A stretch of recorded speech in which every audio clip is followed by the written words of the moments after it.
नमस्कार. आज आपण अतिशय पौष्टिक असा नाश्त्याचा प्रकार बनवतोय जो करायला अगदी सोपा आणि खायला तितकाच रुचकर आहे. तर त्यासाठी इथे मी हा मध्यम आकाराचा कोबी अगदी बारीक चिरून घेतलेला आहे.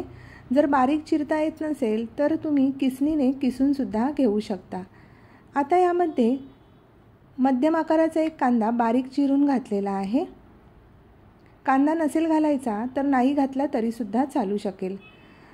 किसलेला गाजर घातलेला आहे आणि त्यानंतर बारीक चिरलेली आपल्याला कोथिंबीर घालायची आहे. आता ह्यासाठी आपल्याला एक हलकं असं वाटण तयार करायचं आहे.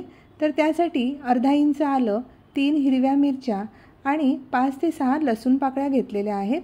अर्धा चमचा जिरं घालायचं आहे आणि हे आपल्याला मिक्सरला जाडसर असं वाटून घ्यायचं आहे. हे पहा, इथे मी हे मिक्सरला वाटून घेतलं आहे. खूप जास्त अगदी बारीक याची पेस्ट करायची नाही.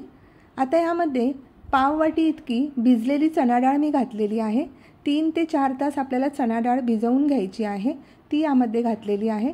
जर चणा डाळ नसेल तर त्याऐवजी तुम्ही पाव वाटी बेसन घातलं तरीसुद्धा चालू शकेल. पण चणा डाळ घातल्याने आपली ही थालीपीठ आहेत ती अगदी खूप मस्त रुचकर आणि खुसखुशीत होतात.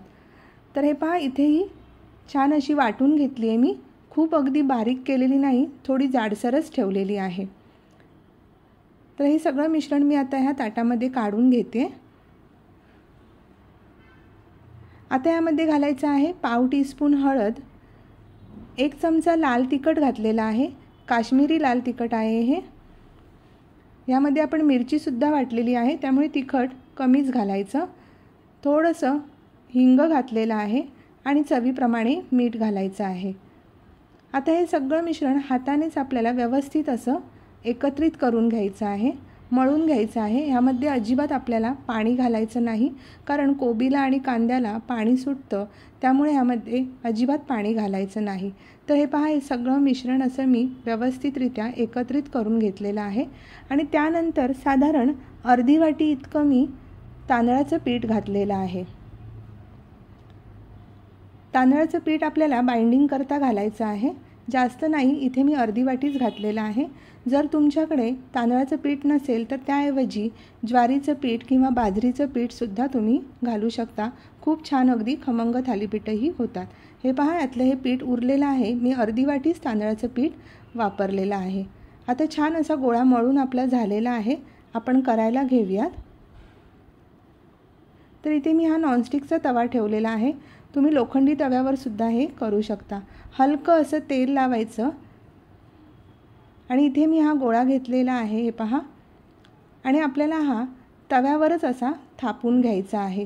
ह्याला तेलसुद्धा जास्त लागत नाही. अगदी अर्ध्या ते पाव चमच्यामध्ये हा मस्त असे थालीपीठ थापून होतं. हे पहा, तव्यावर असं छान असे थापून घ्यायचं. गॅस अगदी मंद आचेवर ठेवायचा आणि हाताने हलकं असं हे थापून घ्यायचं आहे. थोडासा पाण्याचा हात लावायचा आणि अगदी तुम्हाला जसं हवं, जाड पातळ, त्याप्रमाणे हे थापून घ्यायचं आहे. जर तुम्हाला तव्यावर थापता येत नसेल तर त्याऐवजी तुम्ही कपड्यावर किंवा एखाद्या प्लास्टिकवर सुद्धा हे थापू शकता आणि नंतर आपल्याला हे तव्यावर भाजून घ्यायचं आहे.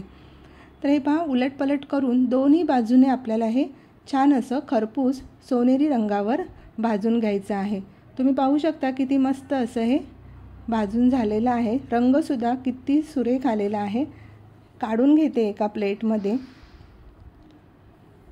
हे कोबीचे पराठे किंवा कोबीचे थालीपीठ आपण सकाळच्या नाश्त्यासाठी, दुपारच्या जेवणासाठी किंवा रात्रीच्या जेवणासाठी सुद्धा करू शकतो.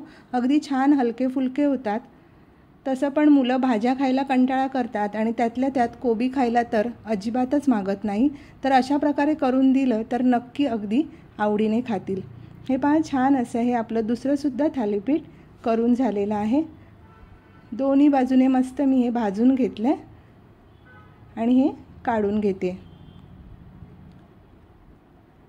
अशीच मी ही सगळी थालीपीठं करून घेतली आणि पाहू शकता मस्त असे आपले हे कोबीचे थालीपीठ तयार झालेले आहेत. तुम्ही हे खोबऱ्याची चटणी किंवा दही किंवा चहासोबतसुद्धा खाऊ शकता. जर तुम्ही सकाळच्या वेळेत खात असाल तर चहासोबतसुद्धा खूप छान लागतात किंवा सॉससोबतसुद्धा खूप छान लागतात. मुलांच्या डब्यात दिलं तर मुलं अगदी डबा मस्त असा फस्त करून येतील. तर मस्त अशी ही थालीपीठं तुम्हीसुद्धा नक्की करून पहा आणि रेसिपी आवडली असेल तर व्हिडिओला नक्की लाईक, शेअर आणि सबस्क्राईब जरूर करा. पुन्हा भेटूया अशाच एका छान रेसिपीसोबत. तोपर्यंत धन्यवाद.